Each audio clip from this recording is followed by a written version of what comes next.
All right. Hello, everybody, and welcome. Today is Friday, May 21st, 2021, and this is your PTE NewsBreak.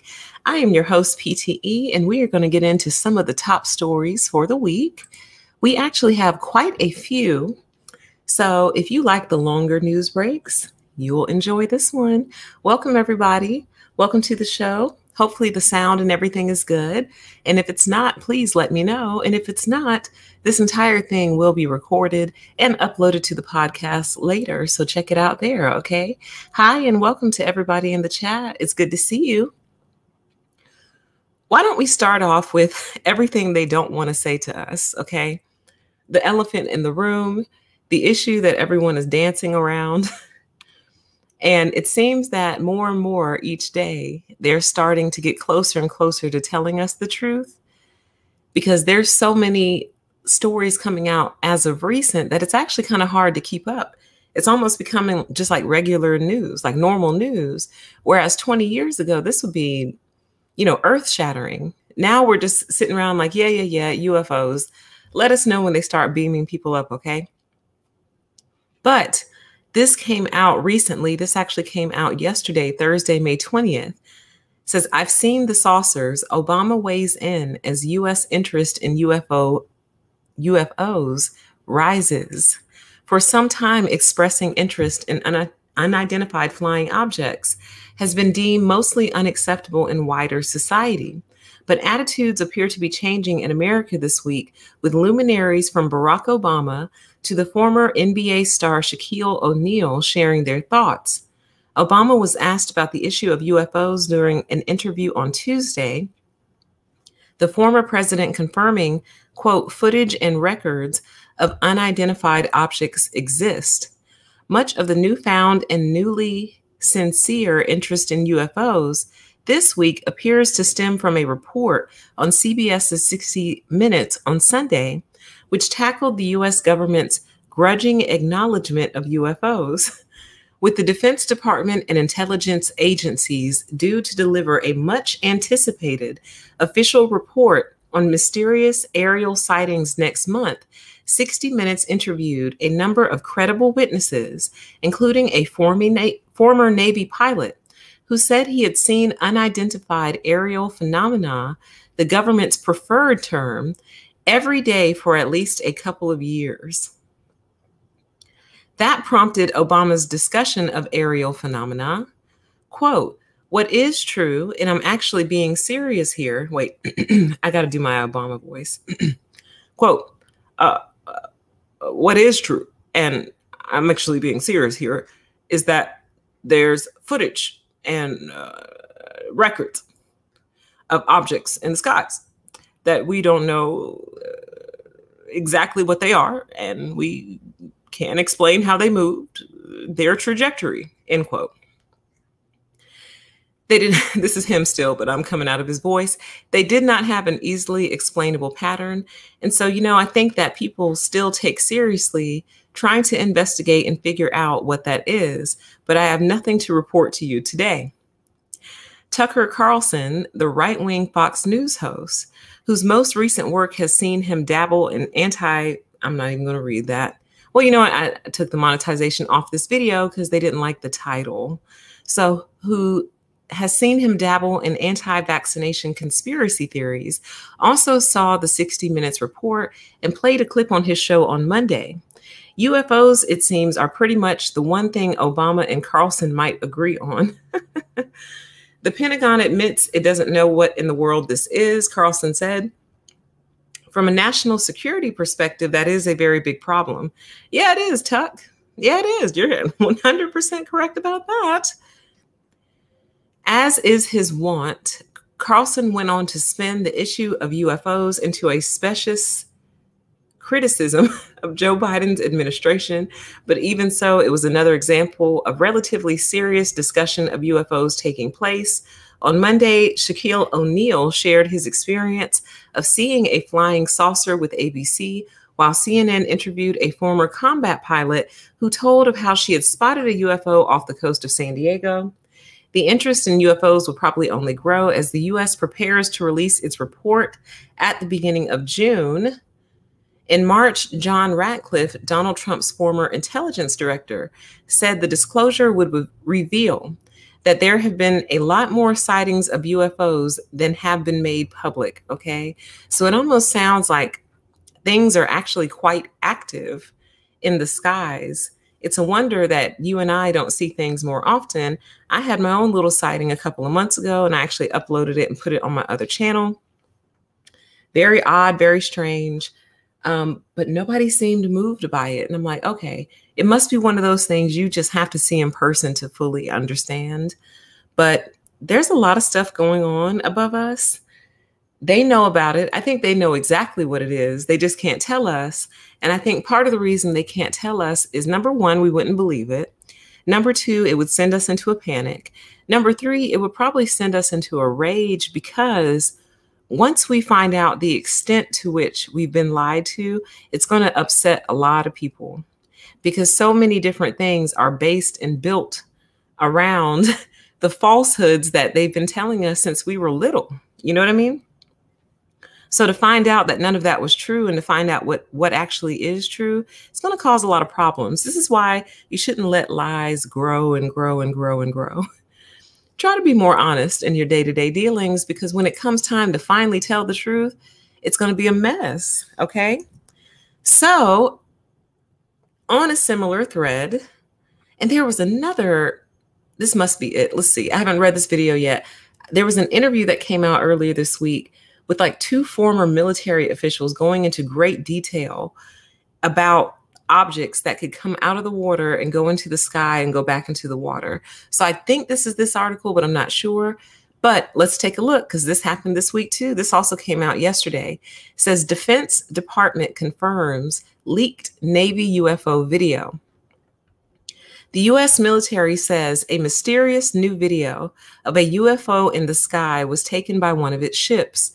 The leaked video appears to show a UFO hovering above the water off California before splashing down. Splash, splash, mark bearing and range, military personnel say in the video. Is that how y'all speak, really? According to the Department of Defense, the video and photos, along with previously leaked videos from 2019 and 2015, are legit. They're also part of an ongoing investigation. Former President Barack Obama didn't mince words recently, and that's what we just read. There's footage and records of objects in the skies that we don't know exactly what they are. In 2020, the Pentagon formed a task force to improve its understanding of the unexplained aerial phenomenon and will soon declassify its findings to Congress. I love how they'll form a task force on anything and everything. Let's take a look at this video. I haven't seen this yet, actually. I'm going to mute this just so we don't have issues. It looks so little against the water, but I guess when you think about how fast it's moving. And then let's see it go under. Still trucking along. There they are. That's the interview I'd heard earlier. I'm just going to leave them muted because I don't want drama. Let's see. Closed captioning didn't work. All right.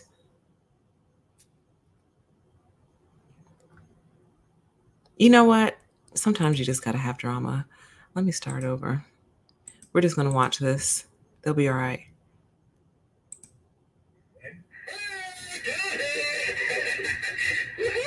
Bullseye. The aircraft sensors home in on the unidentified flying object. It's one of a few videos of these UFOs the Pentagon confirmed as authentic. You know, I think that over years we've sort of said, hey man, if I saw this solo, I don't know that I would have come back and said anything because it sounds so crazy. Your mind tries to make sense of it. I'm going to categorize this as maybe a helicopter or maybe a drone. And when it disappeared, I mean, it was just...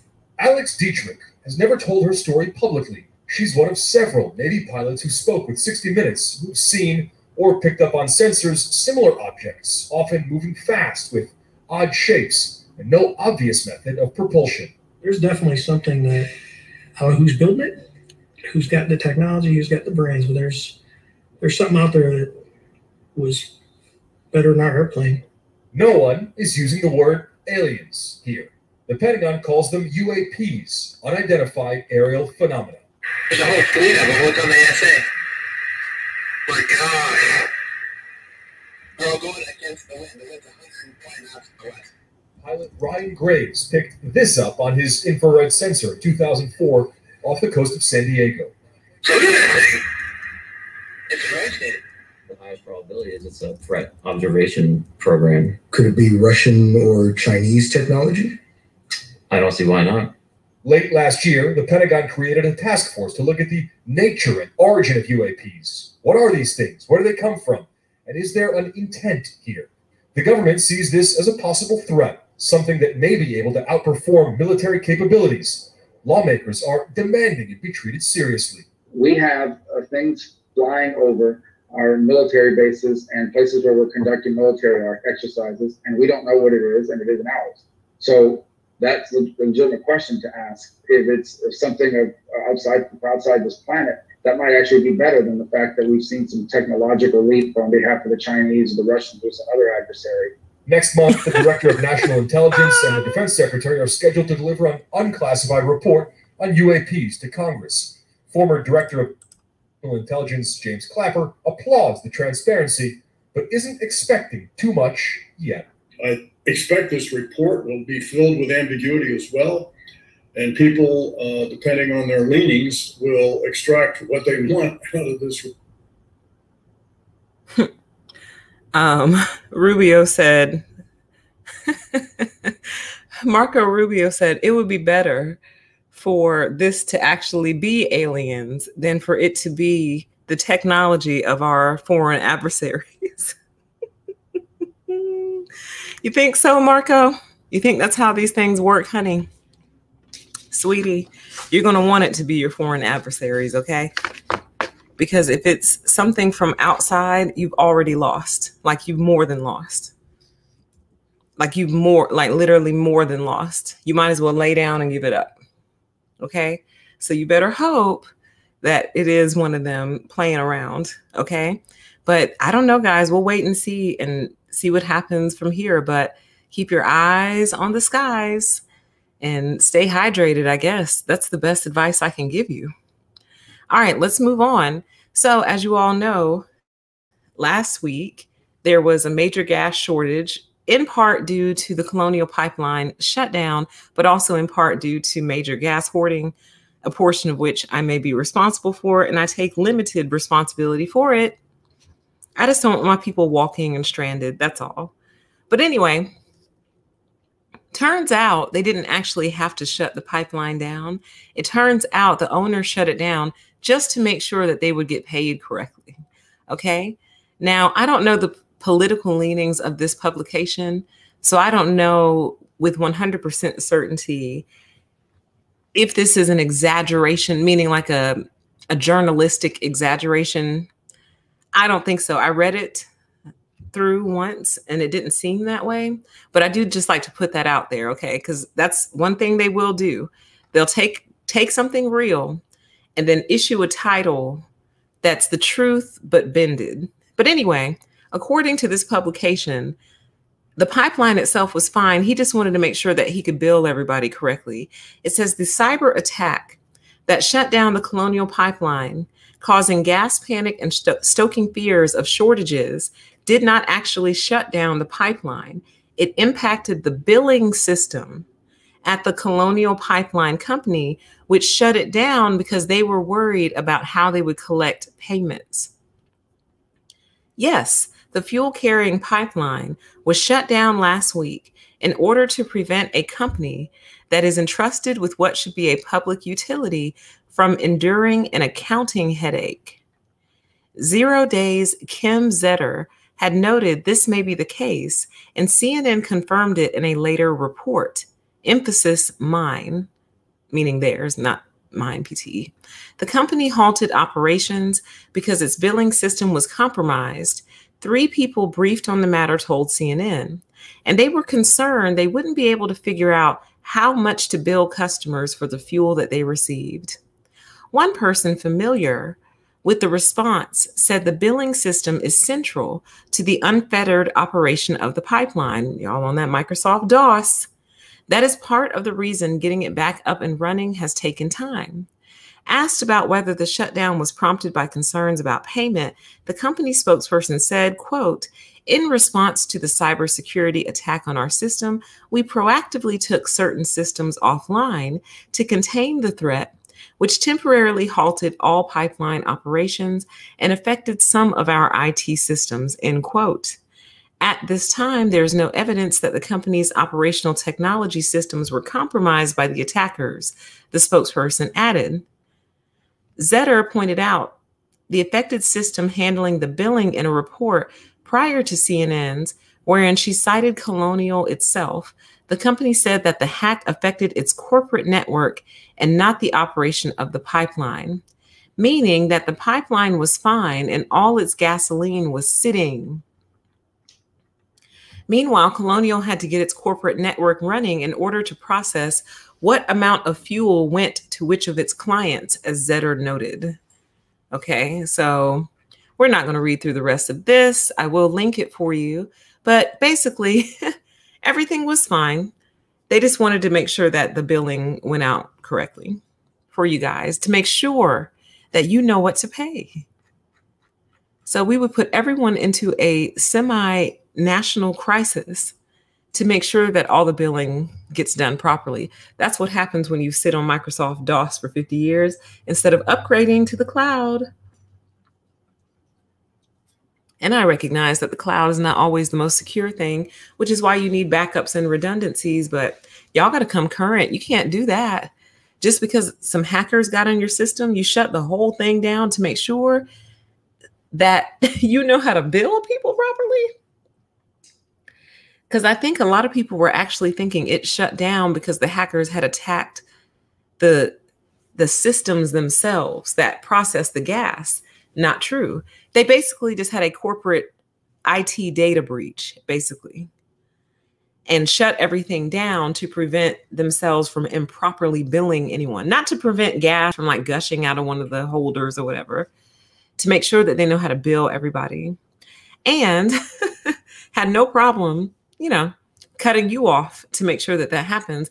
And I guarantee you in these little offices, they are more concerned about potlucks and birthday cake than they are upgrading their internal IT security systems. I guarantee it. I could almost guarantee it and put money on that for you. Okay, so let's move on. There was a tiger roaming around Houston earlier this week, and I'm happy to report that the tiger has been found safe. Okay, it says a 9-month-old tiger that went missing after being spotted on a Houston lawn has been found and appears to be unharmed, the Houston Police Department said Saturday. The tiger named India was first seen roaming around a Houston neighborhood Sunday, wearing a collar and prowling outside a home. India will be transported to the Cleveland Armory Black Beauty Ranch in Murchison, Texas. Black Beauty Ranch is also a home to the tiger Loki, who was found in an abandoned cage in the Houston area 2 years ago. Noel Almrood, senior director of the ranch, said India will have his own habitat and about half an acre of land, which will include a wooded area and a pool. Good. Our goal is to provide him the best quality of life for the rest of his life. We hope he'll spend the rest of his life here at Black Beauty, okay? India will undergo a 30-day quarantine and be examined by a staff veterinarian before being introduced to the other tigers, okay? So it said several videos taken by residents showed the tiger coming face to face with an armed, off-duty Waller County Sheriff's deputy who lives in the neighborhood. The deputy told police he was alerted about the tiger on Nextdoor, a neighborhood-based social media app. How interesting. Whose tiger is he? Let's see. I don't know. I never quite got that. Oh, wait. The Houston police said on Monday that when police responded to reports about the wild animal, its owner put the tiger in a white SUV and drove off. Victor Hugo Cuevas, 26, was arrested Monday on suspicion of felony evading arrest. His lawyer insisted that his client was not the tiger's owner and that Cuevas was worried about the animal's safety. Wow. At the time of his arrest, Cuevas was free on bond in a murder case filed in 2017 in neighboring Fort Bend County. Interesting. It just gets more and more interesting. Oh, that's one of the cops. Oh, he's a little cute, though. The tiger. Commander, it's been a long week. Oh, that's so sweet. Oh, it's a baby. Oh, my God. God, this is on my bucket list. And I just have to find like an ethical place to do it because I don't want to go to like a tiger farm where they just have them there just for people to come visit them and like pet them and feed them and stuff. Like I'd want it to be a sanctuary or something like that. That's not exploiting the animals, but I have to go mess with baby tigers and pet tigers at some point in my life. And if they take me out, like if one of the big ones takes me out, like I think that's a beautiful death. And I think that's okay. I think I'll be all right with that. You know what I mean? But I have to do it. I have to pat those big old heads and those big old giant feet. I have to do it at some point in my life. It has to happen. All right. So we're all happy the tiger has been found safe and will have a nice place to live for the rest of his life. Very good. Very, very good. You all might be blessed for that. You might be. We'll see. We shall see. Okay. Now, this next story, I'm only bringing you because I mentioned it in a recent live stream titled Zoom Fatigue is Really Creepy Weirdo Fatigue. And towards the end of that live stream, I said that, believe it or not, some people actually really don't look like looking like their parents. They don't. They look in the mirror and they see their mother, or they look in the mirror and they see their father, and they don't like it. And I promise you guys, about 3 hours later, this story came out. And I was like, well, look at that. This is exactly what I was talking about.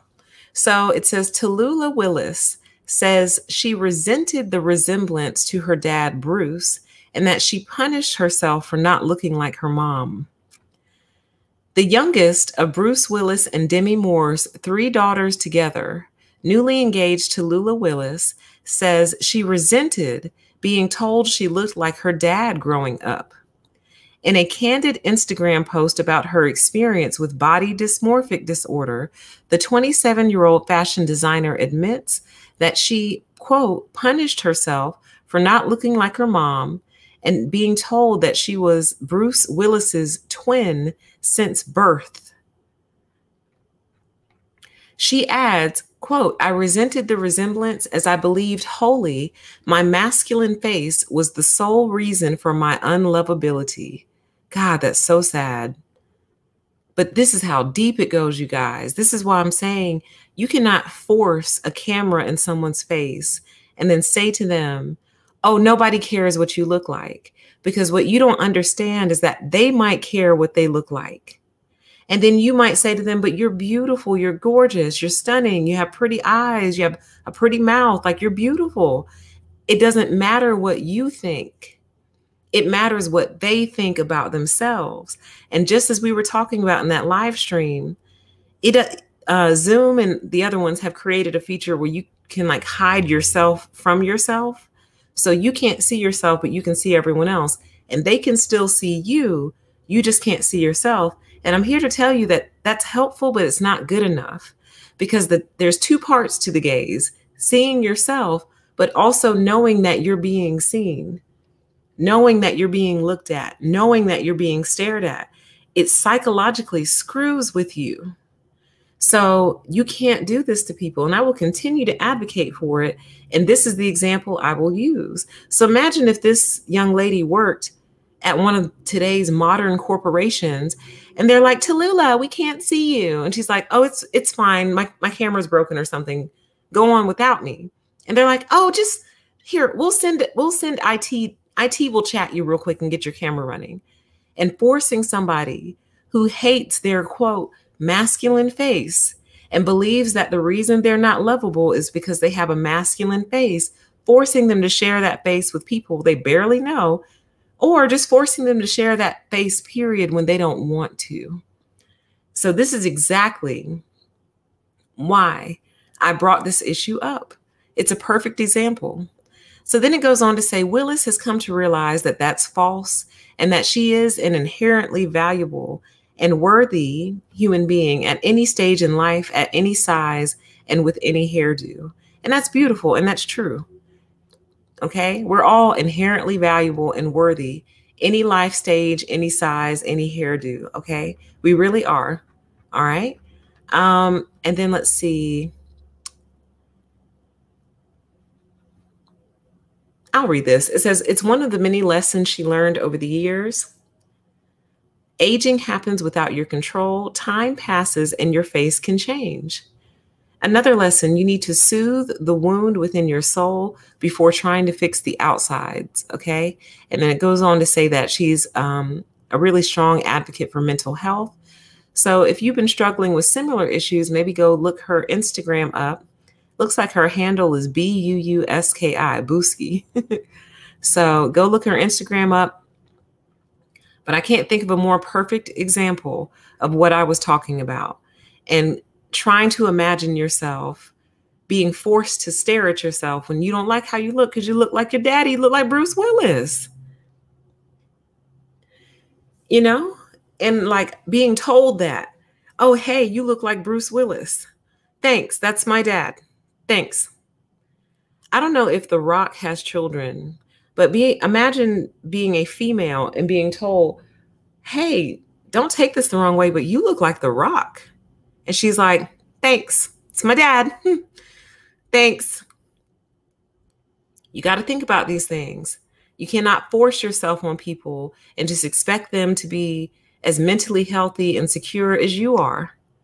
Like I shared in that live stream, trust me, honey, when people look good, they want to be seen.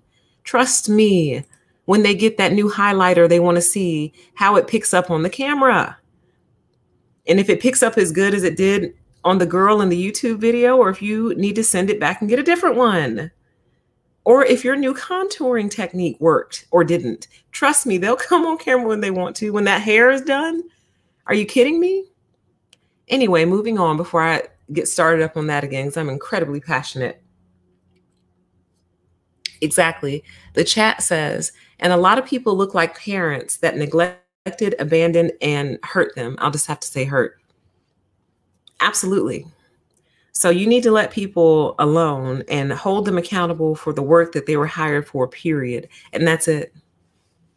No more, no less. Okay. So let's move on. Honey, the shy drama king strikes again. And I was going to put this in the title, but our titles are limited to 100 characters. So we can't put everything in the title that we want to. But I was going to title this one, The Shy Drama King Strikes Again. Honey, this little thing is messy, honey, okay? Says Bill Gates had a lengthy affair with a Microsoft employee who wanted his wife to know. Bill Gates allegedly had an affair with a Microsoft employee, and the tryst was being probed by the company's board last year when Gates stepped down.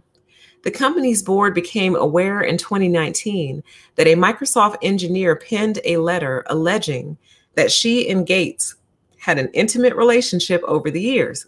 Excuse me.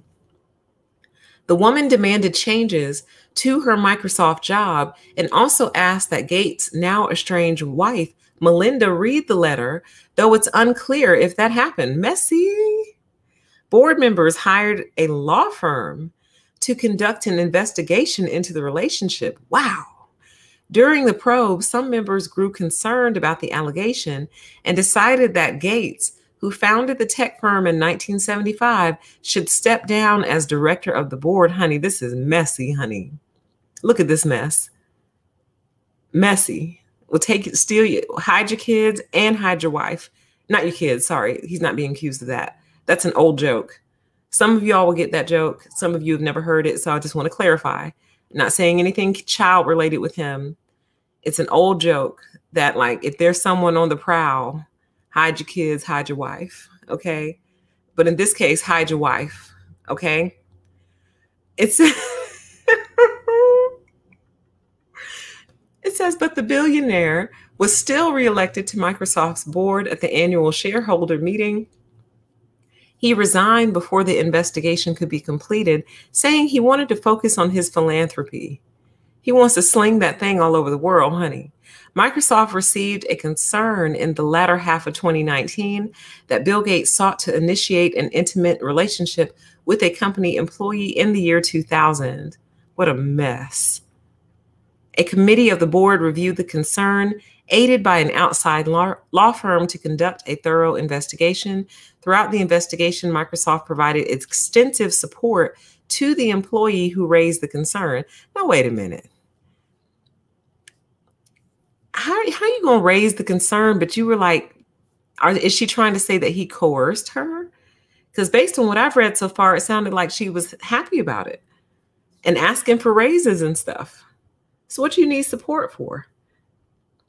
We can support you finding another job, messy mess.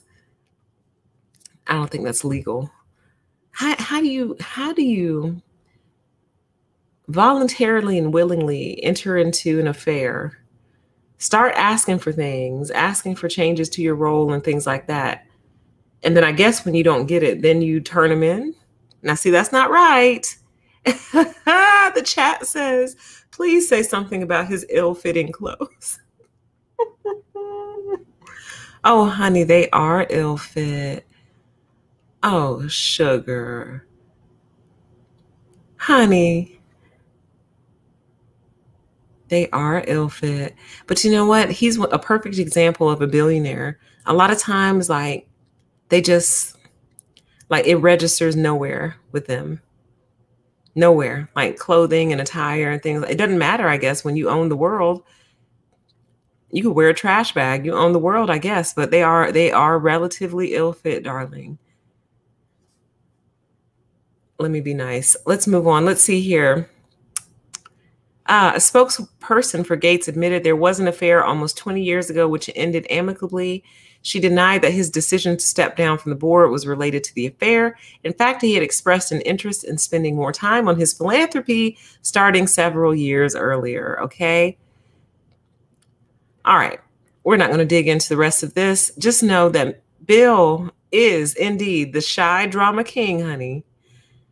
Who would have thought, right? Like checking him out, you'd be like, okay, he's rich. I could definitely see some gold diggers making their way over there, but Bill clearly has some pull and clearly has no problem stepping out on the vows of his marriage. And I just want to point out and say this. If you'll notice, a lot of these issues that take down a lot of these rich and powerful people, men in particular, stem from being unfaithful to your wife. So there's one or two recommendations I could make. Either don't get married so you don't ever have to worry about cheating on a spouse, or don't cheat on your spouse. Or if it's that serious, just get a divorce so you can be free. One of those three. But the simplest solution is prevention. So to prevent this kind of messiness, just stay single. But you know, a lot of people get married for the image, though. The image of marriage, the image of family. You see what I mean? So this is what happens when people marry you for the image or marry you for the wrong reasons. And I'm not saying that Melinda was perfect. I know nothing about her. I literally know nothing about her. So she could be a ranting, raving, psychotic narcissist. She could be. It's entirely possible. You know, who knows? But what I do know is that a lot of these problems are prevented when you just simply choose to stay faithful. You know what I mean? So anyway, moving on. Okay. So I've been laughing about this all week, ever since I first saw the story come out. Whew. And this video is already demonetized because of the title of this video. So I am going to go ahead and use the curse word itself. I'm not going to bleep it because I already can't make any money off this video. So if you don't like the F word, you know, tune back in about 5 minutes. about 5 minutes or so, but I am going to use it graciously since YouTube has already said, naughty, naughty, we don't like the title of your video. Okay. And also, just for the sake of political correctness, I just want everyone to know that I'm not calling these people short bus people, okay? I am simply using the term that the lawyer used for the sake of reporting the news, okay? Some of you who are international may not know or understand the context behind the term short bus, and it's actually relatively offensive. So when you hear me laughing as I deliver this story, please know that I'm laughing at this situation itself and not the implication that they may indeed be short bus people. Okay? It's the fact that this thing has reached this point. It's gone so far that now the lawyers are saying many rioters are fucking short bus people. Okay?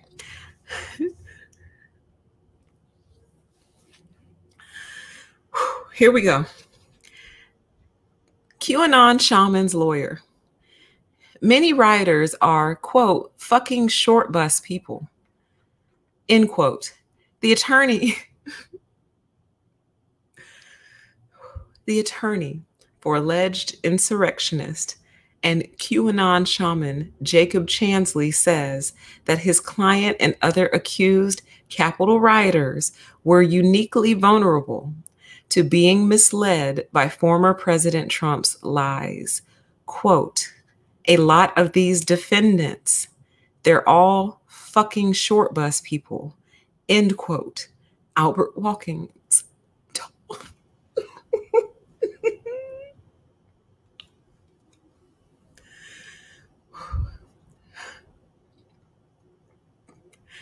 told Talking Points memo.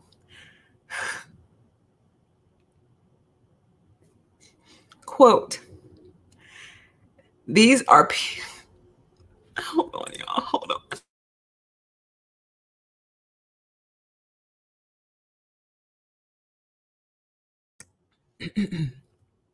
Quote, these are people with brain damage. They're fucking retarded. I can't do it. I cannot do this.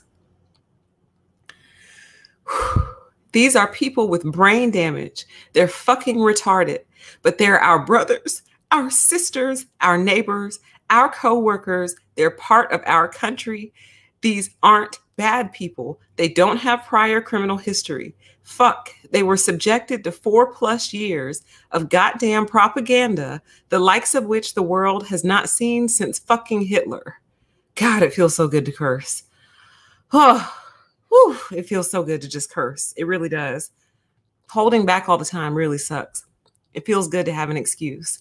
Says Watkins has unsuccessfully tried to have Chansley granted pretrial release on the basis of his unusual dietary needs and his client having been fed misinformation by Trump. Some experts told Talking Points memo that the emphasis on Trump's role in inciting the riot may be a smart tactic for getting lighter sentences. Honestly, though, it's not like, I'm telling y'all, if they played it correctly, they could actually use this angle because it's true. This is what we've been saying. Some of you are still laughing. This is what we've been saying, that Fox News and all the talking heads on YouTube are making these people unwell. We've been saying that. So now that the lawyers are saying it, we can't then turn around and be like, oh, no, don't use that as an excuse now. He's stating facts. These people, if they already had some mental limitations, they were made worse by their choice in media and by the fact that these media companies are knowingly doing this. For example, every time Fox goes to court, their defense is no reasonable human should take us seriously. That's their defense. So to me, the solution to this is at the start of every single one of their broadcasts, they need to do a disclaimer that says something like, the viewpoints presented in this show are opinion only, not fact. For fact-based opinions and research, go to these different resources. Or the following program that you're getting ready to watch is for entertainment purposes only. please do not base major life decisions off of what you're getting ready to see. Please, can you do that for us? But no, they present it as if it's real. And then if what this man is saying, that many of these rioters are indeed, quote, fucking short bus people, then what they're doing to these people is indeed a crime against humanity. It really is. Now, that doesn't mean that you should get a lighter sentence, because many of you showed up armed. You showed up with different little concoctions to throw at the cops. You killed a few people. So that doesn't mean that you get off just because you might be intellectually limited. Ignorance of the law is no excuse. Okay. So, you know,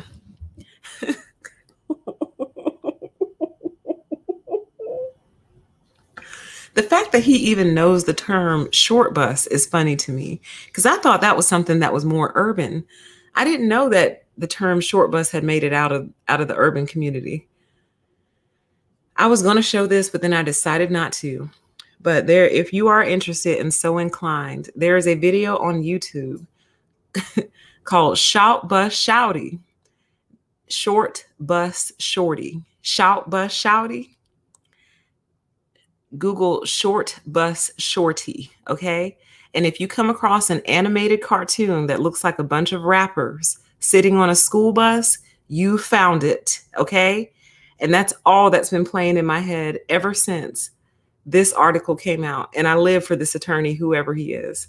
Live for him, okay? Now, here's what makes this story even funnier, okay? Because he caught a lot of backlash for this, right?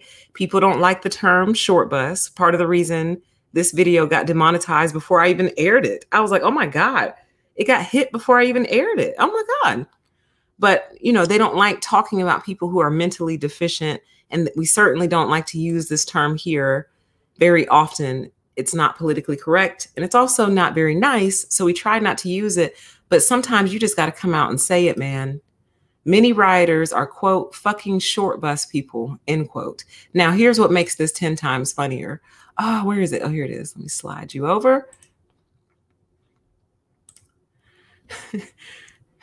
Like a day or two later, because he caught so much backlash and people wanted him to apologize, he doubled down, y'all.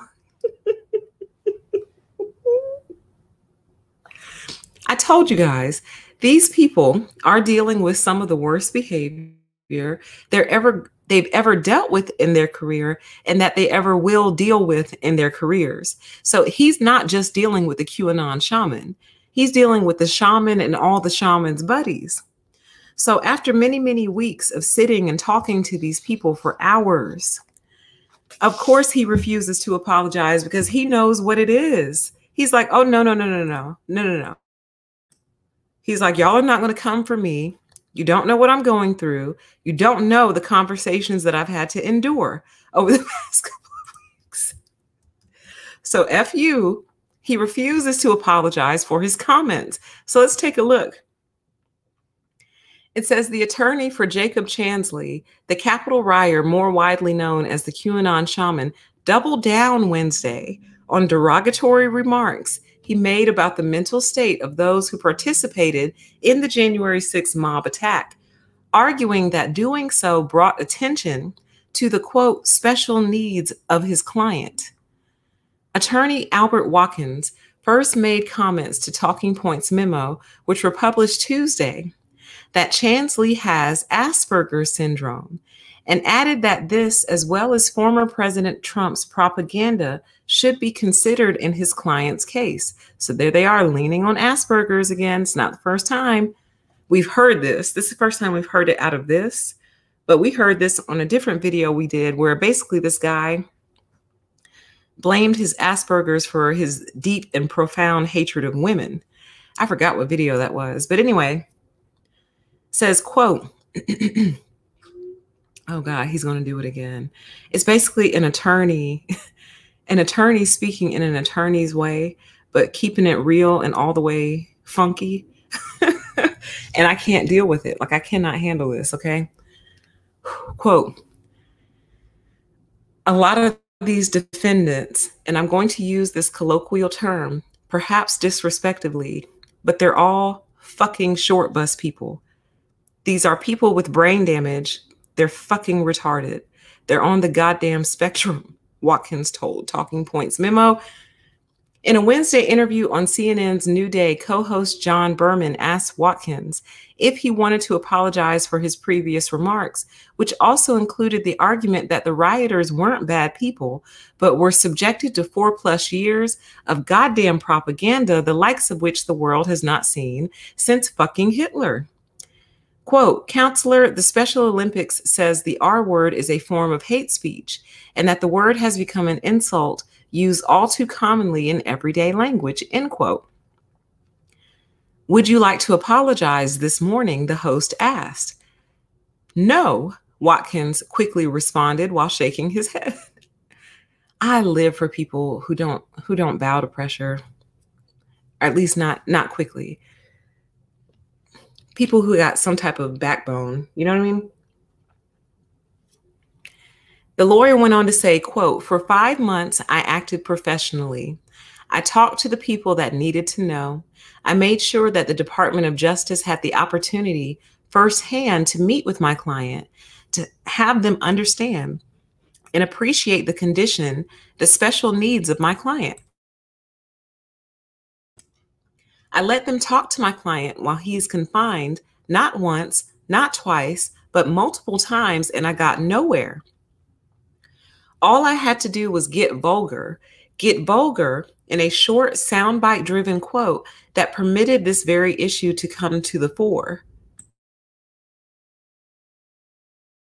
So he's basically saying that he's been trying to get this information out for a while. Nobody believed him or listened to him. But as soon as he started cussing, now all of a sudden he's got all this attention. So in his mind, he's actually called attention to the issue that he wanted to. All right. Blah, blah, blah, blah, blah, blah. Let's see here. Oh, is this him? Let's see. Let's see what we got. And you know what? For 5 months, I acted professionally.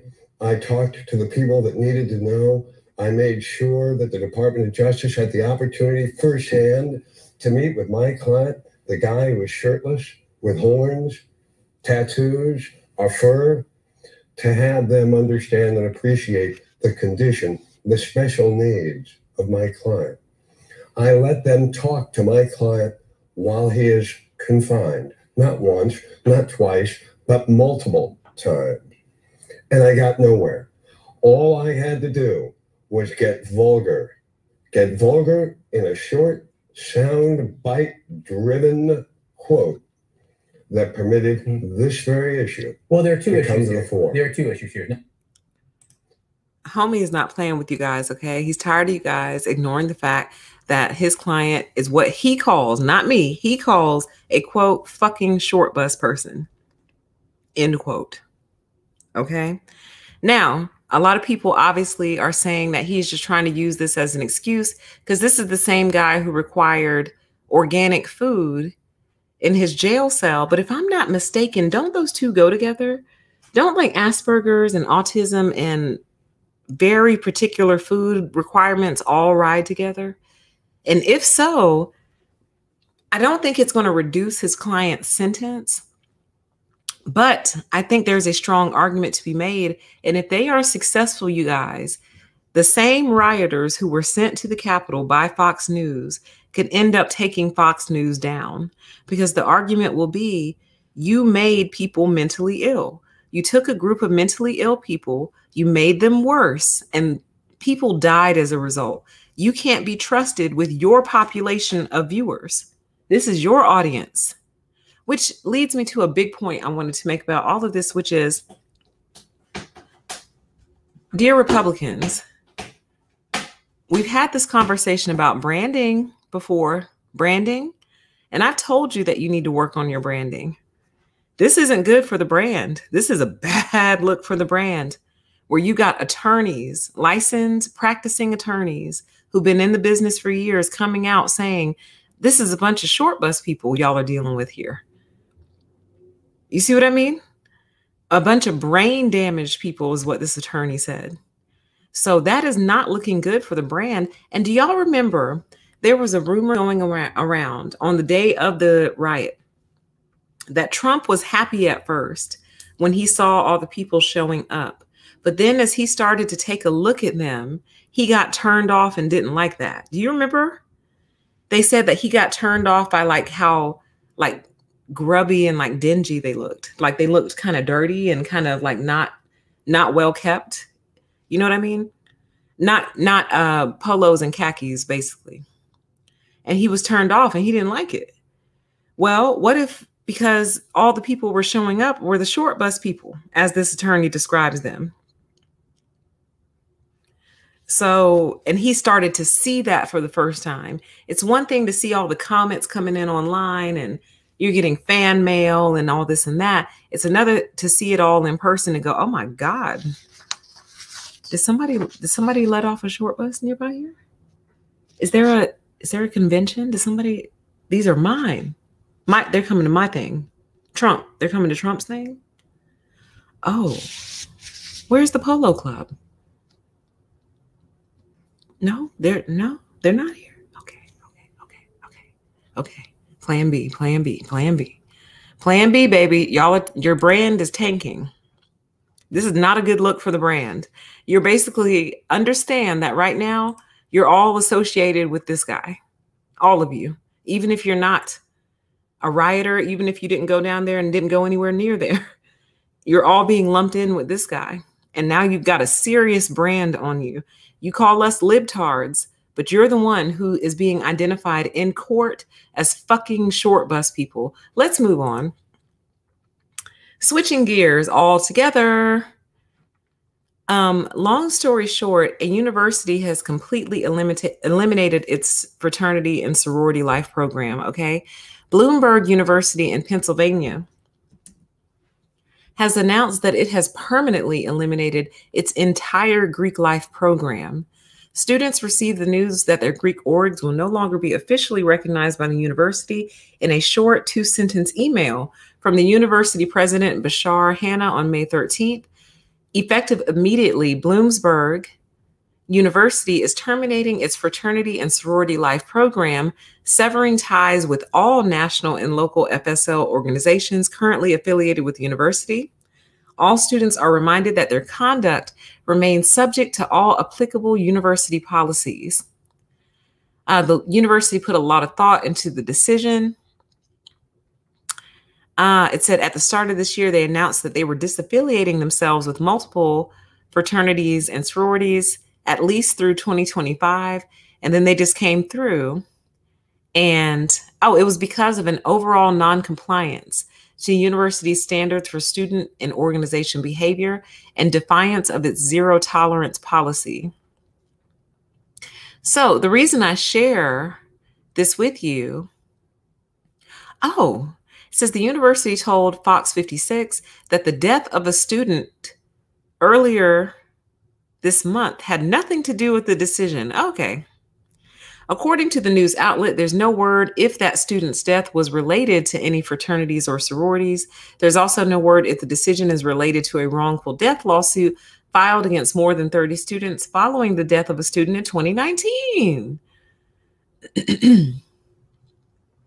Yeah, we've had 2 students die in fraternity or sorority related events, but us yanking them all had nothing to do with that. Nothing to do with that.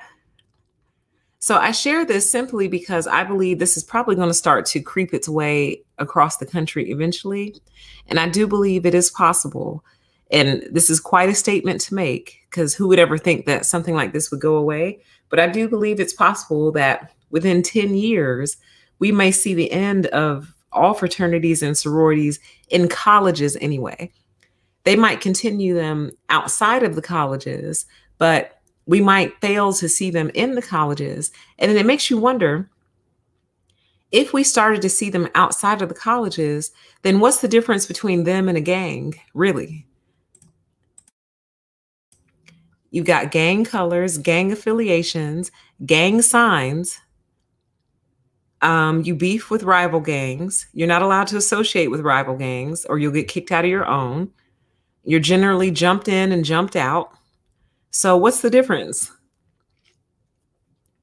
So they'll probably continue on outside of the schools, but I do think they needed to pull them out of the schools, and I'll tell you why.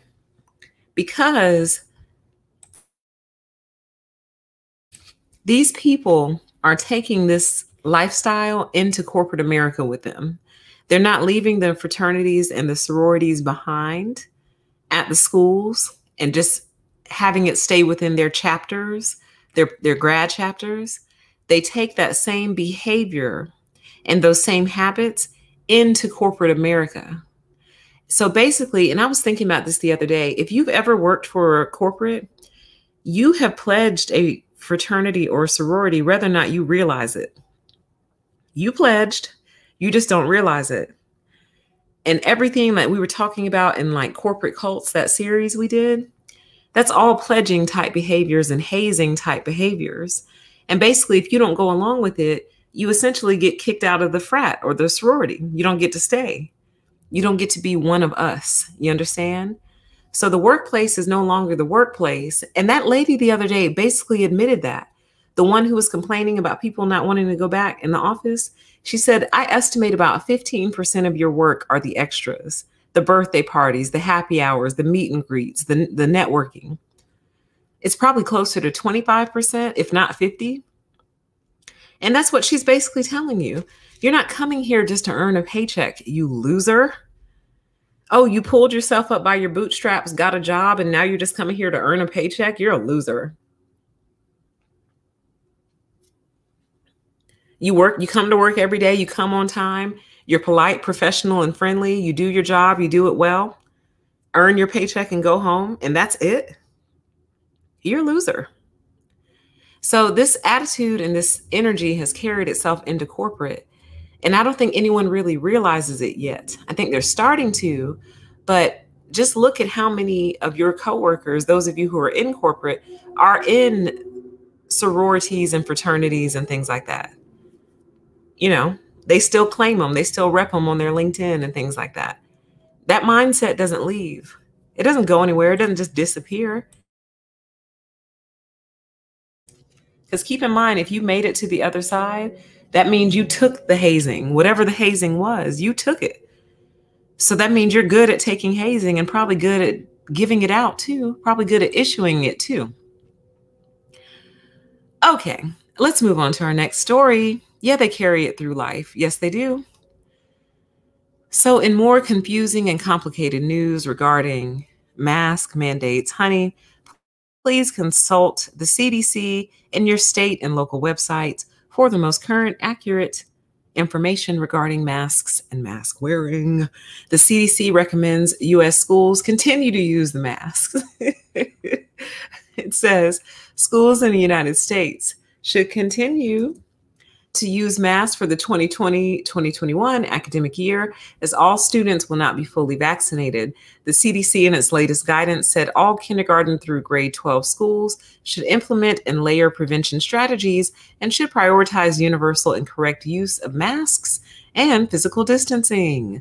The recommendation comes after the agency on Thursday said fully vaccinated people do not need to wear masks outdoors and can avoid wearing them indoors in most places. The CDC said masks should be worn at all times by all people in school facilities and buses while maintaining a 6-foot distance between teachers and students. It says earlier this month, the regulators authorized Pfizer and BioNTech vaccine for use in children as young as 12 years old. And if any of you are wondering why I'm just saying the word today, it's because this video is not monetized, so it doesn't matter. I can speak freely now. The reins are gone. No, chains. I can speak freely now. The chains are gone.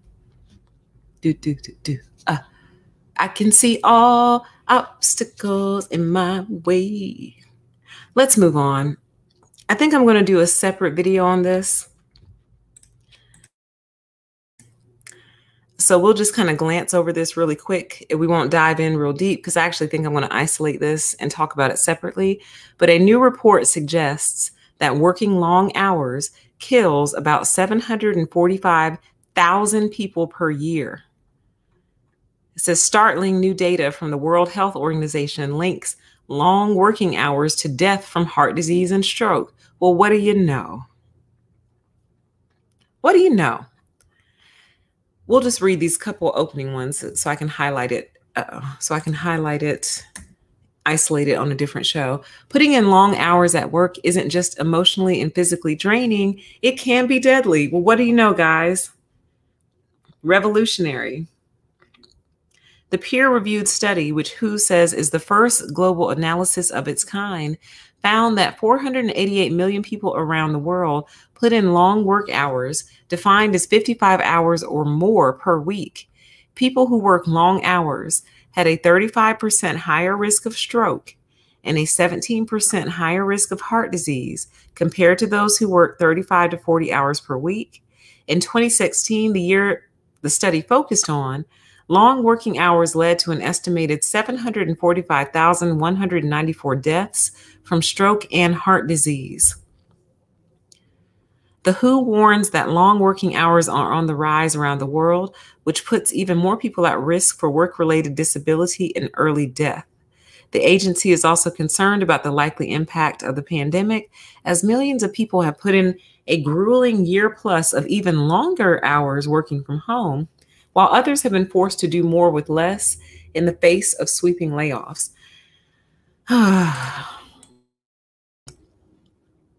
Things like this frustrate me because see, this is me trying to do the other video, so I need to stop, but I'll just say this. It's not that a lot of people are working longer hours, it's that they're working for the first time. Because when you're in the office, you play all day, even if you don't want to. Not everyone, I'm speaking very generally right now, but look at this. Just look at the thumbnail. Here he is, a fully grown man with a job, and she's right behind him, whoever this is, this person. And it's like, how can you really focus when there's like a human back here, and vice versa? How can she really focus when there's a whole human like right here? You know what I mean? So it's like when you're home, and I recognize everyone doesn't have distraction-free home environments, but for those that do, if you feel like you're working more, chances are you're just working for the first time. Because in the office, you can't really focus. Some people can. I take that back. Let me not speak that generally. Some people have no problem focusing in the office.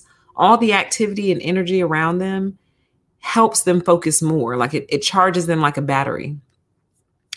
Other people cannot focus with that much activity around them, and they do better in environments like home. Well, it's my argument that it's not that people are working more necessarily. It's that they're actually finally able to like see a project through from start to finish in 1 week. Whereas before, that same project that you just saw through from start to finish in 1 week would take you like 6 weeks due to all the interruptions. Okay. Different show. Let me move on before I accidentally do this video. This is another one. This is another one that's going to be turned into a separate video, but I wanted to bring it up now as kind of a teaser. Okay. So it says drinking any amount of alcohol causes damage to the brain. Okay. And I think this is so interesting, y'all. It actually kind of freaked me out a little bit. Because the summary is that basically, if you've had any alcohol ever at any point in time in your life, you have damaged your brain a little bit, just a little bit. And if you drink on a regular basis, you've damaged your brain a lot of it. Okay. So the separate video that I plan on doing on this is basically going to pose the question, why has narcissism grown in our society? Alcohol? ? Is it possible that part of the reason we're dealing with so many narcissists in our society and in America in particular is our love for alcohol? And this alcohol damages our brains pretty much instantly. So imagine people who drink on a regular basis, and imagine the fact that for the longest we were told that like 1 glass of red wine is great for your heart. You see what I mean? It's good for your health. It's good for your, it helps circulation and things like that. So a lot of people believe that, and they have like a glass of red wine every now and then for heart health. Well, your heart might be healthy, but your brain is getting damaged. So let's take a look. It says there's no such thing as a safe level of drinking with increased consumption of alcohol associated with poorer brain health. In an observational study, and this was released on Thursday, the 20th.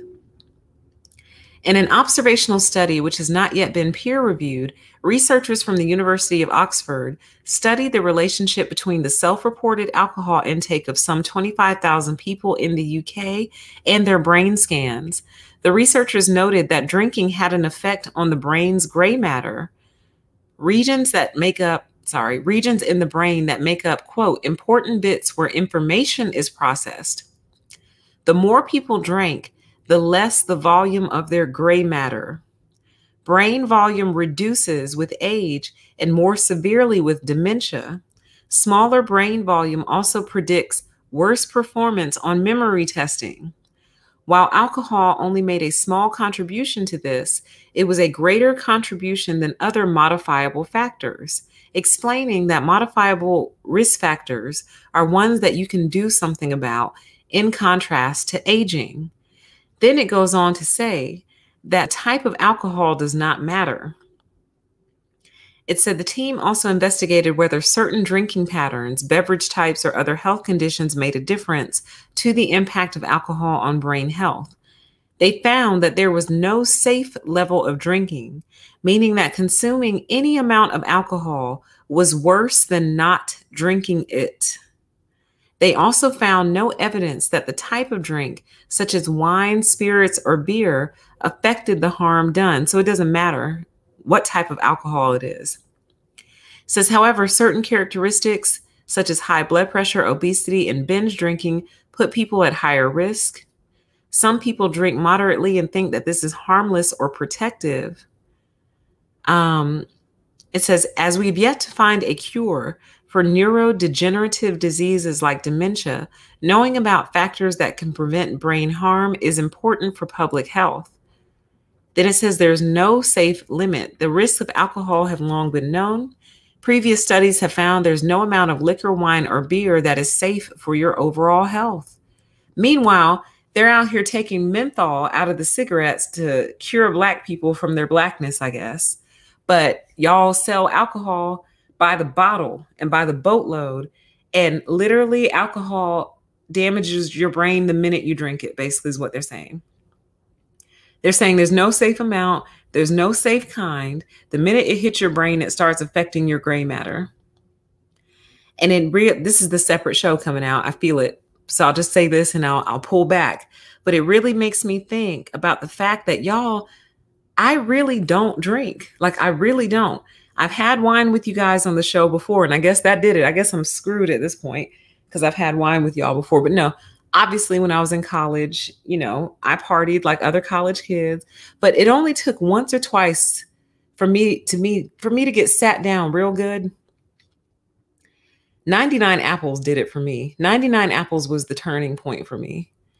My friends and I picked up a bottle of 99 Apples, consumed it, and I was so drunk that I thought I was going to die. I really did. And the thing about it is I was so drunk and like in such a state that I thought I was going to die. I probably was, actually. They probably should have taken me to the hospital. But anyway, I was like completely fine with it. I was like, whew, I'm going to just recreate it for you guys really quick because my breathing was labored. That's how I said they probably should have taken me to the hospital. They didn't. But I was like, whew, whew, whew. I was like, whew, if this is death, then whew, it needs to come on and hurry up. Whew, whew. I was like, I don't like this. I was like, can we speed this up, Lord? Whew. Whew. Like, it was so bad.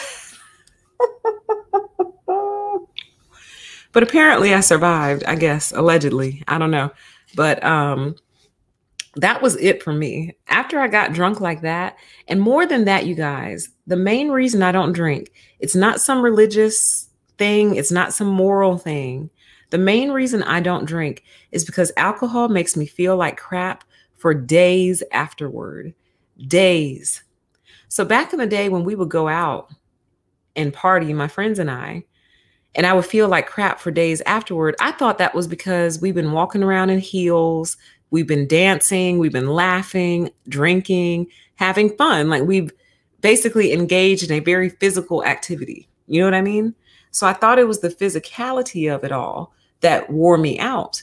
It wasn't until, you know, you get a little older and you just start drinking at home and you're still just as tired in the days that follow as if you went out. That's when I made the connection. I said, oh, this has nothing to do with the high heels and the dancing and all that. I used to blame it on the night air too. I was like, man, that night air really got to me. It has nothing to do with the night air. It's the alcohol. My body doesn't like it, y'all. It instantly makes me sleepy. So I try not to drink when I go out if I'm trying to have fun, because it'll make me sleepy. And then all I want to do is go take a nap. So I wish I could have the kind of fun with alcohol that other people do, but I can't. My body just won't let me. And I decided to stop fighting it and stop trying to override my body, you know? But I say all that to say, I can see a clear difference between myself and people that I know that drink all the time. A clear difference. Like a clear difference. So we're going to do this show on a different day so we can really get into some of those clear differences. And again, I'm not judging you guys. I'm really not. Because if I could enjoy alcohol, I probably would. Like I'd probably have myself a glass of wine right now, but I will pay for that for days following that glass of wine. And I just don't feel like feeling like crap. So I just don't bother. But we're going to talk about the discernible, clear differences that I can tell between myself, someone who doesn't really drink, and people I know who drink all the time. Okay, so let's move on. In news that's kind of sad, I'm not going to read all this, but just know that this arch collapsed, you guys. And God, I want to go here. How beautiful is this? Oh my God. Like, I feel like this is where I'm supposed to be. Like I'm supposed to live somewhere on this rock. But this is a real picture. And this is the famous Darwin's Arch in the Galapagos Islands. The arch collapsed, you guys, so it doesn't look like this anymore. How sad is that? Let's see here. Is this the picture of it falling? God, I hate these listicles. There we go. Let me see if they're going to show the picture of it falling. I don't think they have the picture of it falling. I think it just fell. Let's see. Those waters look really rough, though. I don't think I'm supposed to be out there. Come on and show the thing with the arch falling. Y'all are sickening. Sickening. Let's see here. Here we go. Here it is. Let me mute this one. I guarantee this is a listicle. The famous rock formation Darwin's Arch in the Galapagos Islands has collapsed. Ecuador's Environment Ministry says the top of the arch fell into the ocean because of natural erosion. How sad. Like, I'm sad for that. And I don't even know why. I don't know why I'm sad. Like, I've never wanted to see it. I barely really knew about it. Like, I think I've seen a picture here and there of this.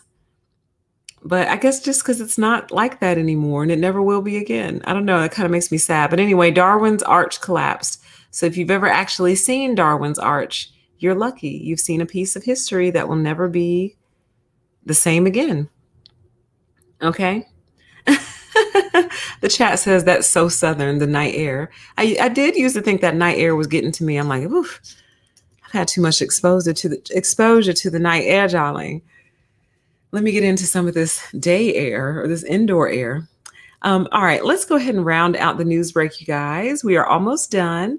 So we were talking about this the other day on a different stream, but I wanted to do it here for sure. So out in China, they had to evacuate a skyscraper because it started wobbling for no reason, no discernible reason that they could identify. Okay, so let's take a look. It says, a U.S. consulate in southern China this was yesterday or the day before yesterday, has issued a warning over a skyscraper in Shenzhen that mysteriously wobbled, urging Americans to avoid it. The consulate in Guangzhou said in a statement Wednesday that the alert for SEG Plaza would remain in force until further notice, adding U.S. citizens should also avoid the nearby area. The tower's owner, Shenzhen Electronics Group Company, said that tenants felt it shake at 12:31 p.m. Tuesday, and building management immediately organized an evacuation. No signs of cracking on the ground or damaged curtain walls were detected. The Emergency Management Bureau said no earthquake struck the city. So it says Shenzhen has been enamored with tall buildings as it boomed from a region of rice paddies and green fields 4 decades ago into a metropolis of more than 12 million people. It just goes on to talk about the skyscrapers. Okay, so that was yesterday, right? Then, the day before yesterday. Then yesterday, they came out and said that the skyscraper was wobbling due to winds, rail lines, and warmer weather. And you know what I like to call those? Lies. Lies. This is China, okay? China doesn't mess around. They really don't play like that with their construction and things of that nature. They literally design buildings to withstand earthquakes. They have, I think they're like posts that run deep into the ground that like wobble with the building. So the building is actually designed to wobble in an earthquake so it doesn't fall, right? Like really cool, like physics. You know what I mean? Wind, really? You think the Chinese didn't think about wind and winds? And if it was the wind, how come the wind didn't make the other ones wobble? How come the trees weren't blowing? What wind? Wind from where? They said it wasn't a windy day. Initially, when the story first came out, they said that there was no wind. Where does it say it? Mysterious wobbling, no cracking, no earthquake. And I think I read somewhere it said no storms in either. But then the next day, y'all come out and say, oh, it was the wind, warm weather, and rail lines? Exactly. It says all of the factors listed were predictable. Thank you. You think they didn't think of that? This is China we're talking about. China, where they will literally disown you in your family if you do a bad job and bring shame to your family. So if you're the construction, if you're the architect who is responsible for putting up this building, and then the wind made it wobble and caused an evacuation, your family will disown you for that. You stupid? You stupid. You made wobble building? You stupid. They will disown you for that shit. They don't play around like that in China. So you want me to believe that China, a place where your family will disown you for doing a bad job and bringing shame to the family, somehow overlooked winds, rail lines, and warmer weather? I simply don't believe you, but let's take a look at the article and then we're going to close out the news break, okay? It says the wobbling of a skyscraper in the Chinese city of Shenzhen was likely caused by a combination of winds, underground rail lines, and fluctuating temperatures, according to preliminary findings reported by local media. Oh, okay. Yeah, local media. Okay. The near 300-meter high or 980-foot SEG Plaza first began shaking on Tuesday afternoon, prompting an evacuation of people inside while pedestrians looked on in horror. Is this the video? Yay, I think we got a video. I don't think you can actually see the video shake, but you can see the people run away. I'm going to mute you. So here's all the folks. That's not it that you're looking at. It's like higher up. It's like taller than that. So they're running because, you know, they're afraid this thing is going to fall. It's that building. Oh my God, you can see it. Hold up. Hold up. I didn't know you could actually see it wobbling. Hold on. All right. Y'all have to look real close. Okay. You can see it. You just have to look closer. Oh my God. Hold on. All right. Dang, can I slow this? No, I don't want to slow it down. All right, here we go. You ready? Pay attention. It's going to pop. Look. Oh.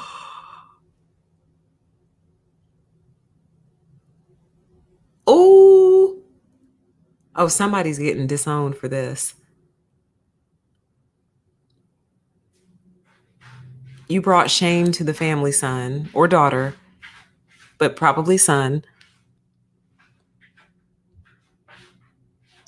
So, you know, they're taking off and running for their lives, because keep in mind, when buildings like this fall, like it takes out like everything in their vicinity, basically. Sorry for the background noise. It's my little pets.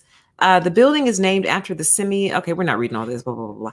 Listen, long story short, there was a building, a skyscraper wobbling in China. Nobody knew what caused it yesterday. Then the next day they said it was due to the wind and rail lines and warm weather, which I consider to be lies. But I'm not an engineer. I'm not a structural engineer. I'm not an architect. I'm none of those things. So I just have to accept it. But strange things are happening, you guys. Strange things are happening in our society. My cat turns up. I swear she does. Hold on one second. You couldn't be any louder. Okay. It's like the louder I speak, the louder she goes. All right. But anyway, you guys, it's been a blast. It's been a lot of fun. I always enjoy hanging out with you guys and catching up over the course of the week just to see what's been up, see what's been going on. So we will talk again very, very soon. Got lots more content coming your way. I'm loving my new computer, so it's very inspiring and it makes me want to do stuff. So with that, take care, everybody. We will talk again very soon and have a good rest of your weekend, okay? Bye.